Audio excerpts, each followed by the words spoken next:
నమస్తే వాహిని మీడియా ప్రేక్షకులకు స్వాగతం. ప్రపంచం ఇప్పుడు ఒక వినాశకరమైన యుద్ధం అంచున నిలబడిందా? ఒకవైపు క్షిపణుల మరోవైపు అమాయక ప్రజల ఆర్తనాదాలు. అసలు ఈ యుద్ధం ఎందుకు మొదలైంది? ఏ దేశం ఎవరికి మద్దతు ఇస్తుందో? ఈ యుద్ధం వల్ల మన దేశంపై, ముఖ్యంగా సామాన్యుడి జేబుపై ఎలాంటి ప్రభావం పడబోతుంది? వీటన్నిటి గురించి ఈ వీడియోలో తెలుసుకుందాం. ఈ వీడియో చివరి వరకు చూసే ప్రయత్నం అయితే చేయండి. ముఖ్యంగా అసలు ఏం జరుగుతుంది? గత కొన్ని రోజులుగా మనం చూస్తున్నాం, ఇజ్రాయెల్ మరియు ఇరాన్ మధ్య తీవ్రమైన ఉద్రిక్త స్థాయి. అదేవిధంగా రష్యా, ఉక్రెయిన్, అగ్రరాజ్యమైన అమెరికా ఒక పక్షాన ఉంటే, రష్యా మరియు చైనా మరికొన్ని దేశాలకు వెన్నుదన్నుగా నిలుస్తున్నాయి. మరి ఇది కేవలం రెండు దేశాల మధ్య యుద్ధం కాదు. ఎందుకంటే ఇక్కడ మూడవ ప్రపంచ యుద్ధానికి దారి తీసే ప్రమాదం కూడా ఉందని అంతర్జాతీయ నిపుణులు విశ్లేషిస్తున్నారు. మరి భారతదేశంపై ప్రభావం ఏ విధంగా చూపబోతుంది? ఇక్కడ పెట్రోల్ ధరలు స్టాక్ మార్కెట్పై ఎక్కువ ప్రభావం చూపిస్తుందా?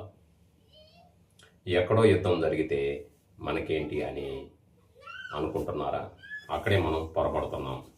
పెట్రోల్ ధరలు, ఈ దేశాల మధ్య యుద్ధం వల్ల ముడి చమురు మనకి పూర్తిగా సరఫరా దెబ్బతింటుంది.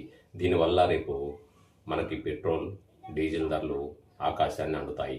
నిత్యావసర అవసరాలు అయితే ఇంకా చెప్పనక్కర్లేదు. రవాణా ఖర్చులు పెరిగితే ఆటోమేటిక్గా కూరగాయలు, నిత్యావసర సరుకులు ఆకాశాన్ని అంటుతాయి. దీనివల్ల ఆర్థిక రంగం, అదేవిధంగా షేర్ మార్కెట్లు కుప్పకూలుతాయి. ఇంకా బంగారం ధరలు అయితే చెప్పనక్కర్లేదు, ఆకాశాన్ని అంటుతాయి.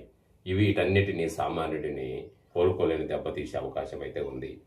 మరి ఇలాంటి క్లిష్ట పరిస్థితుల్లో భారత్ చాలా ఆచితూచి అడుగులు వేస్తుంది. యుద్ధం వద్దు, శాంతి కావాలి, మన దేశం స్పష్టం చేస్తుంది. ఇటు అమెరికాలోనూ అటు రష్యాతోనూ సంబంధాలు కొనసాగిస్తూనే ఉంది. సమస్యను చర్చల ద్వారా పరిష్కరించుకోవాలని పిలుపునిస్తుంది.